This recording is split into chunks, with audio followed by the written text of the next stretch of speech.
Banyak orang yang tidak tahu dan tidak mengerti dan tidak faham.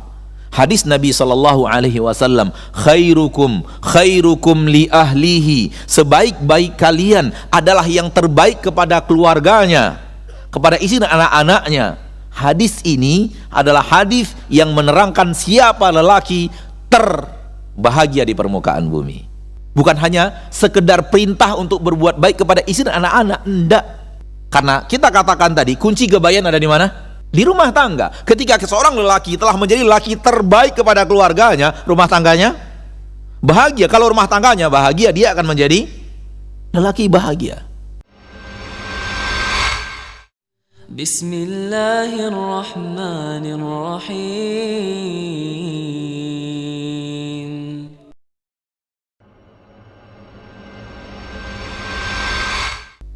Ma'asyiral muslimin, ma'asyiral muslimat, rahimani wa rahimakumullah.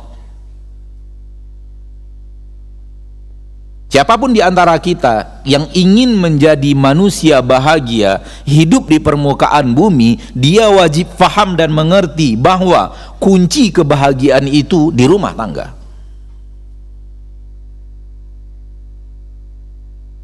Mustahil Anda menjadi manusia bahagia kalau rumah tangga Anda semrawut.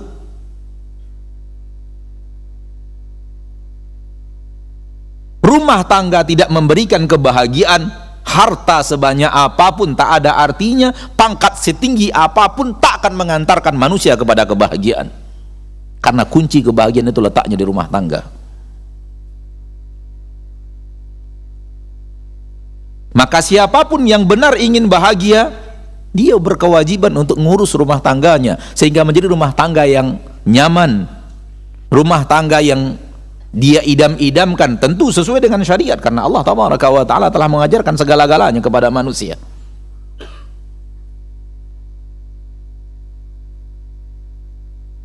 Terkhusus bagi kita yang sudah berumah tangga, mari kita lihat rumah tangga kita. Apakah rumah tangga saya ini telah mendatangkan kepada saya kenyamanan, ketenangan, ketentraman, kebahagiaan atau tidak? Ayat yang paling sering dibacakan orang ketika seseorang menikah, surat Ar-Rum ayat 21, ayat perjodohan. Kadang-kadang ditulis malah di di undangan.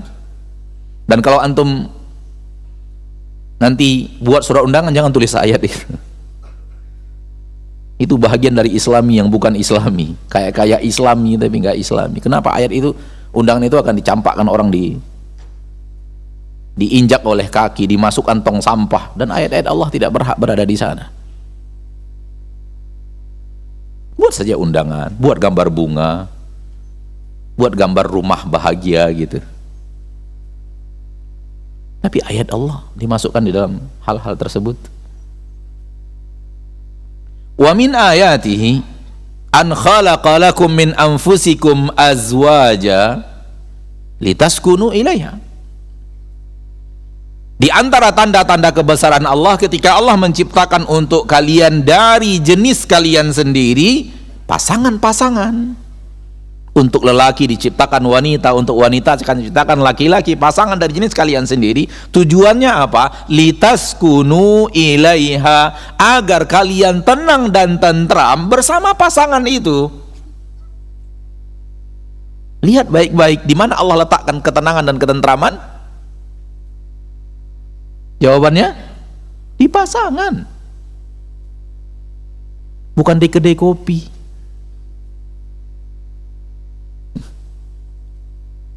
Mari masing-masing kita yang sudah memiliki istri, masing-masing kita yang telah memiliki suami, apakah benar hal yang paling nyaman bagi kita ketika kita sedang duduk bersama istri kita, sedang duduk bersama suami kita, itu adalah kondisi duduk kita yang paling nyaman, yang paling tentram, yang paling enak di hati kita adalah ketika kita sedang bersama pasangan kita, bercerita, bercengkrama, diskusi. Kalau iya, kita telah mengamalkan ayat ini. Karena Allah ketika menciptakan pasangan litas kunu ilaiha, agar kalian tenang dan tentram di pasangan kalian itu.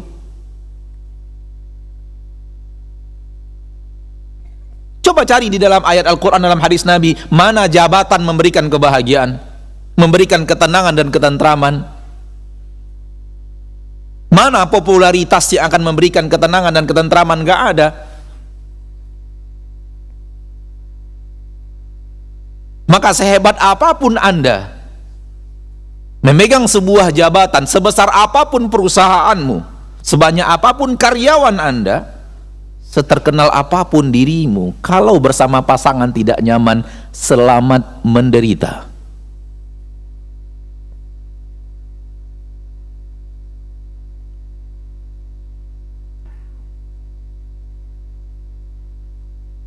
Di dalam hadis sahih dari Imam Bukhari, Rasulullah SAW ditanya tentang amalan yang memasukkan seorang ke dalam surga.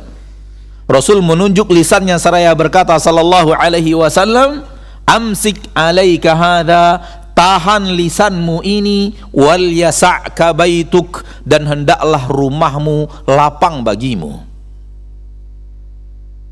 Lapang tentunya bukan istana,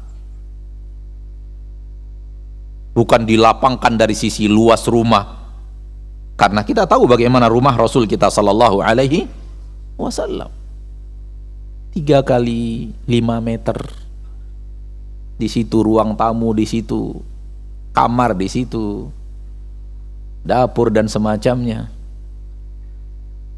Tapi wal yasa'ka baituka adalah makna bahwa rumah itu nyaman bagi kita. Rumah itu hal yang sangat indah bagi kita. Rumah itu kalau kita sudah berada di dalamnya, tenang, tentram, bahagia, adem. Kalau sudah bersama istri, bersama anak-anak ngumpul di rumah. Maka mari masing-masing kita, ma'asyarul muslimin, ya, jujur kepada diri sendiri walau tidak perlu dijawab. Saya sebenarnya majelis yang paling saya sukai kalau berkumpul bersama seseorang yang mana? Kalau jawabannya belum bersama istri dan anak-anak, maka kita harus sadar bahwa kita belum menjadi manusia bahagia dan harus diperbaiki. Berarti ada masalah.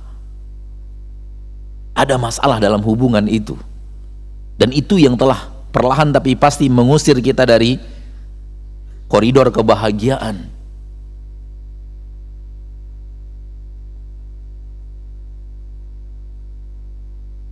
Tapi kalau seandainya jawabannya teman duduk yang paling saya sukai, duduk yang paling saya sukai ketika saya sedang duduk bersama istri saya, bersama suami saya, bersama anak-anak, Masya Allah.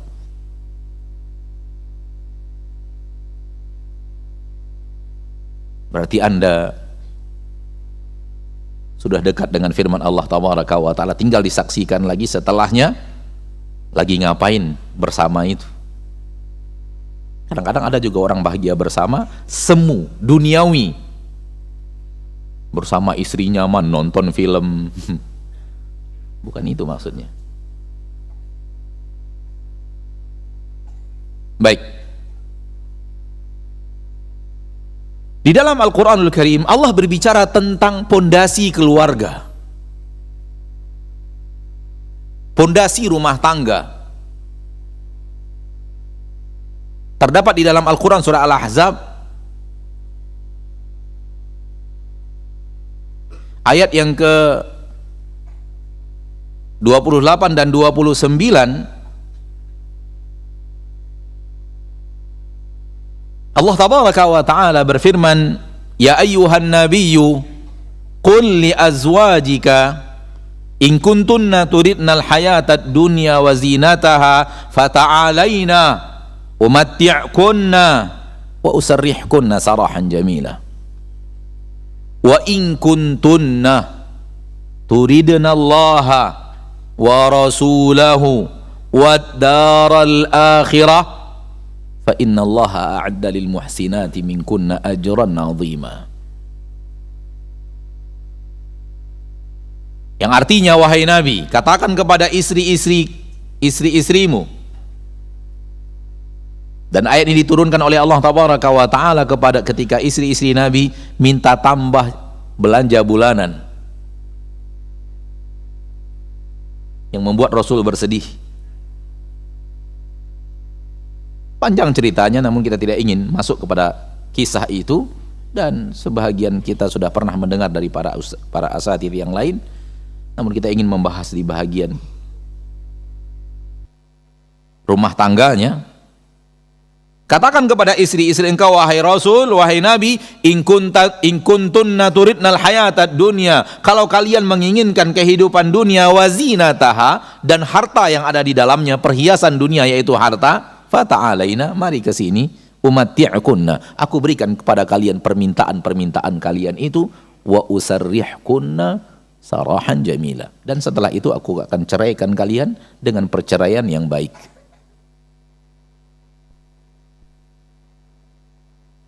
Berumah tangga, ingin harta, baik, saya serahkan harta itu, namun kita harus berakhir. Wa in kuntunna turidna Allah wa rasulahu wad daral akhirah. Namun kalau kalian berumah tangga dengan diriku karena kalian inginkan Allah, inginkan Rasul, inginkan kampung akhirat, fa innallaha a'adda lil muhsinati minkunna ajran 'azima. Allah telah siapkan untuk kalian yang berbuat baik, Allah telah siapkan ganjaran yang sangat teramat besar.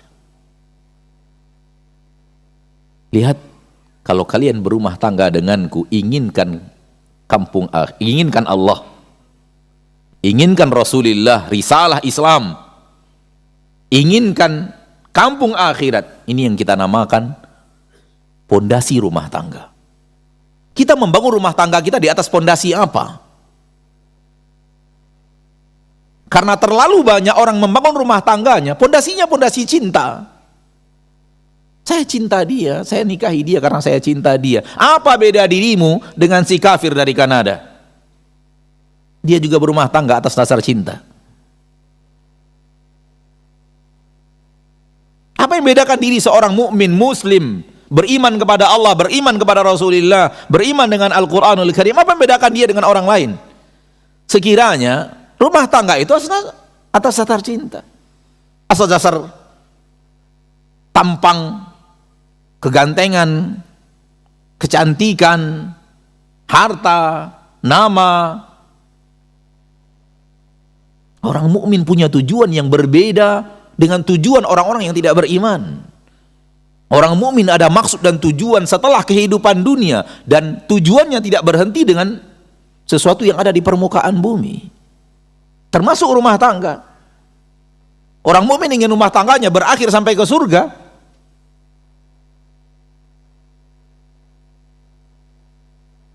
Maka di sini Allah mengajarkan pondasi rumah tangga. Kalau kalian inginkan Allah, inginkan Rasul, ingin mencari ridho Allah, ingin menegakkan sunnah Rasulullah di rumah tangga itu, ingin menggapai kampung akhirat di rumah tangga itu, rumah tangga kalian berdiri di atas pondasi yang benar.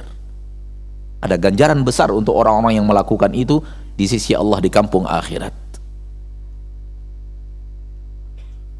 Maka apakah benar ketika kita menikah, kita menikah untuk mencari ridho Allah,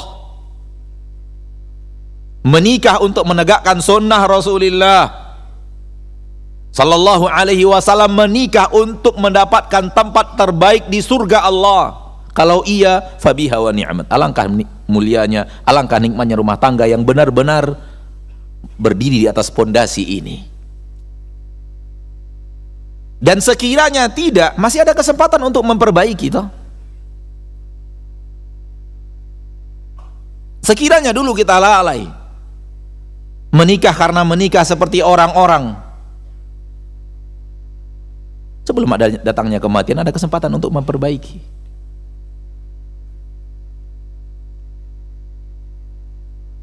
Di dalam agama Islam, ikhlas sangat dibutuhkan dalam setiap amalan.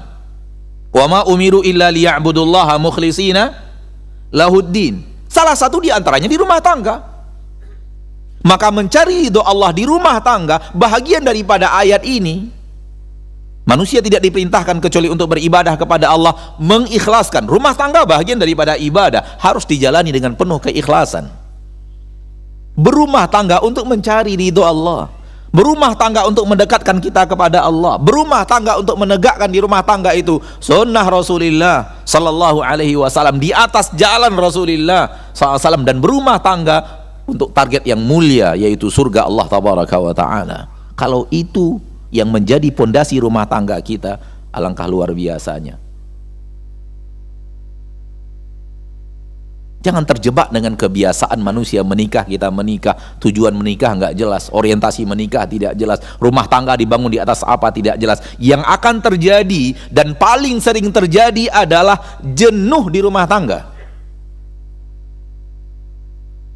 Kenapa? Sesuatu yang berulang datang berkali-kali, duniawi, semuanya akan mengantarkan kepada yang namanya kejenuhan, termasuk rumah tangga itu sendiri. Kalau hanya dilakukan untuk dunia, tak ada keinginan mencari ridho Allah, saling bergandengan tangan mencari dan mengamalkan sunnah Rasulullah untuk mendapatkan kampung akhirat terbaik. Kalau tidak itu, pondasi kita berumah tangga hanya karena sekedar berumah tangga, perlahan tapi pasti jatuh kepada sifat duniawi murni bernama jenuh.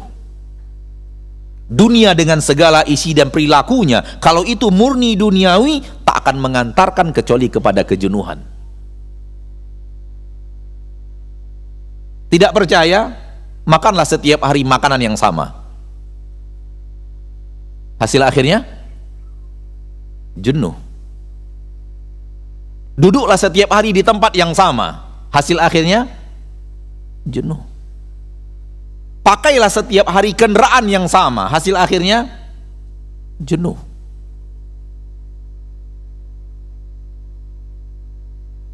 Maka sifat duniawi adalah kejenuhan.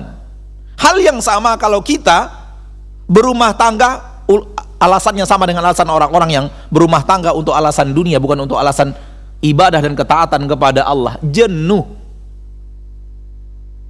Iya atau tidak? Hah? Iya atau tidak? Jujur aja. Jenuh. Kecuali untuk akhirat. Hal yang berhubungan dengan ketaatan kepada Allah awalnya berat, tapi lambat laun mendatangkan kenikmatan yang luar biasa, sehingga membuat kita ingin lagi, dan ingin lagi. Ini sifatnya akhirat. Sehingga rumah tangga kalau dibangun seperti ini, kita akan merasa tenang, hilang daripada kejenuhan itu. Seorang wanita yang tiap hari cuci piring, tiap hari nyapu rumah, tiap hari nyuci baju, kalau tidak dia lihat setiap piring, setiap gelas, setiap sendok yang dia cuci itu di dalamnya ada pahala, setiap baju yang dia cuci di dalamnya ada ridho Allah tabaraka wa taala, yakinlah bahwa cuci piring itu akan membawanya kepada kejenuhan. Kenapa? Cuci piringnya karena duniawi saja, tak ada ukhrawinya, tak ada niat mencari akhiratnya, tak ada niat ingin mendekatkan diri kepada Allah. Padahal dalam setiap gelas yang dia cuci ada ridho Allah di situ, ada hal yang mendekatkan dia kepada Allah di sana, ada jalan ke surga di setiap gelas dan sendok yang dia cuci. Iya atau tidak? Kalau itu yang dia cari, yang namanya cuci piring menjadi sebuah kenikmatan.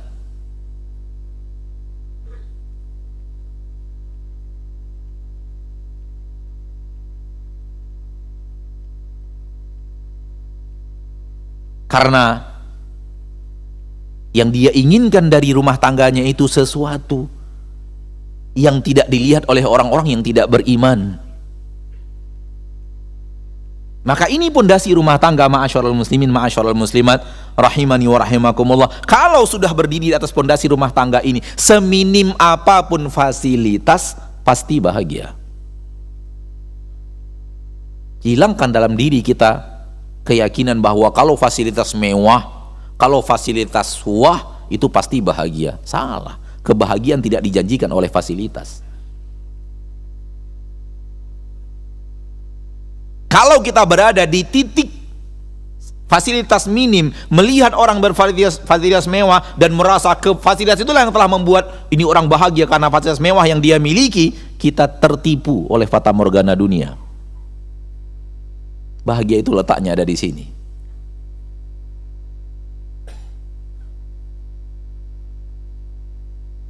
Ketenangan, kenyamanan, ketentraman itu letaknya di sini. Dan Rasul menjadi manusia yang terdepan memilikinya di fasilitas yang serba minim. Manusia-manusia yang mengaku dirinya fakir sekarang ini, apabila dibandingkan dengan Rasul sallallahu alaihi wasallam, lebih fakir Rasul kita.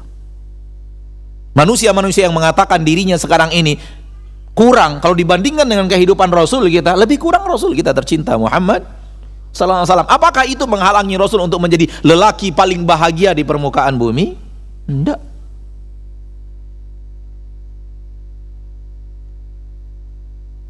Banyak orang yang tidak tahu dan tidak mengerti dan tidak faham hadis Nabi sallallahu alaihi wasallam, khairukum li ahlihi, sebaik-baik kalian adalah yang terbaik kepada keluarganya, kepada istri dan anak-anaknya. Hadis ini adalah hadis yang menerangkan siapa lelaki terbahagia di permukaan bumi. Bukan hanya sekedar perintah untuk berbuat baik kepada istri dan anak-anak, enggak. Karena kita katakan tadi, kunci kebahagiaan ada di mana? Di rumah tangga. Ketika seorang lelaki telah menjadi lelaki terbaik kepada keluarganya, rumah tangganya bahagia. Kalau rumah tangganya bahagia, dia akan menjadi lelaki bahagia. Maka sabda Rasul kita tercinta SAW diriwayatkan oleh Imam Ibnu Hibban ini, lelaki yang terbaik dari kalian adalah yang terbaik kepada keluarganya, adalah hadis yang mengajarkan kita cara untuk menjadi manusia paling bahagia. Dan semua kita punya kesempatan untuk itu.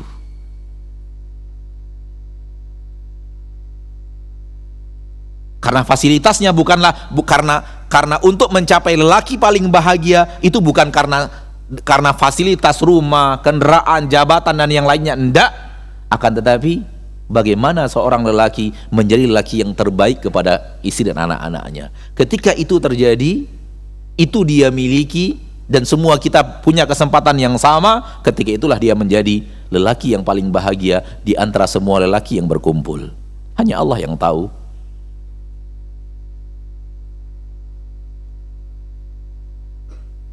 Namun kewajiban kita sebagai seorang muslim mengerti akan ilmunya, kemudian bersemangat mengamalkannya.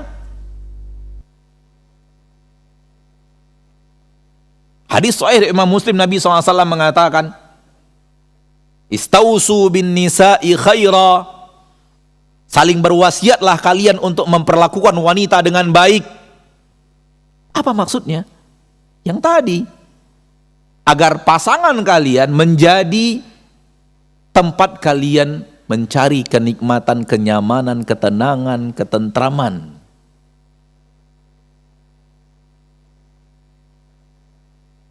Allah menyuruh kita untuk berakhlak mulia.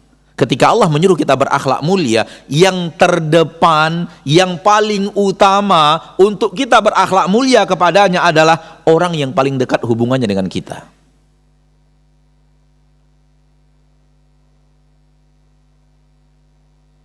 Maka kalau disuruh Allah sabar, sabar yang terbaik kepada orang yang paling dekat hubungannya dengan kita. Kalau disuruh oleh Allah dermawan, dermawan terbaik kepada orang yang paling dekat hubungannya dengan kita. Semakin dekat hubungannya dengan kita, semakin harus didermawani.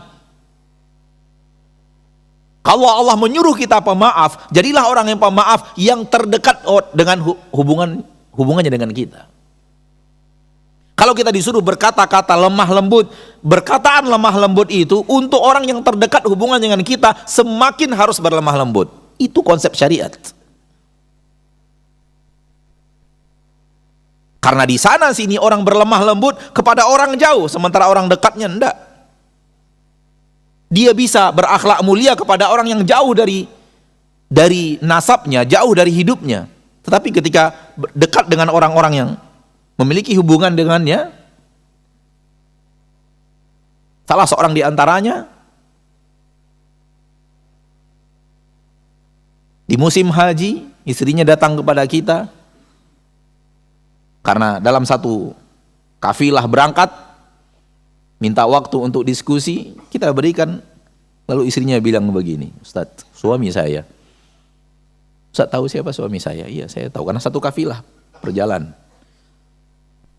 Semua orang jauh yang kenal dia mengatakan dia berjiwa malaikat, tapi saya mengatakan setan besar.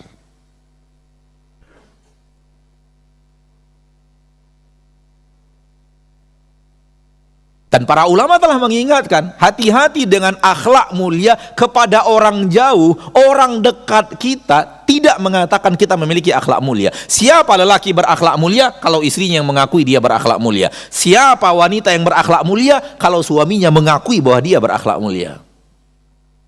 Berarti dia benar-benar berakhlak mulia.